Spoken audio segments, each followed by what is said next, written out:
இந்த போட்டோவை பாருங்க ஃப்ரெண்ட்ஸ். இந்த போட்டோ பாக்குறப்ப உங்களுக்கு என்ன தோணுது? ஆளுக்கு ஒன்னொன்னு சொல்வீங்க, ஒவ்வொரு சென்டென்ஸ் சொல்வீங்க. எனக்கு இது தோணுது, உனக்கு இது தோணுதுன்னு சொல்லுவீங்க.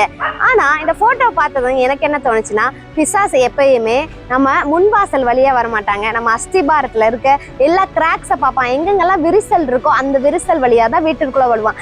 இந்த ஆலயம் இருக்குல்ல, இந்த வீட்டிற்குள்ள அவன் எப்படி வருவான் அப்படின்னா, எங்கெங்கெல்லாம் விரிசல் இருக்கோ, குட்டி குட்டி விரிசல்லாம் இருக்கும். நான் சொல்லும் போதே என்னென்ன விரிசல் நீங்களே கண்டுபிடிச்சிருப்பீங்க. அந்த விரிசல் வழியாதான் பிசாசு உள்ள நுழைவாங்க.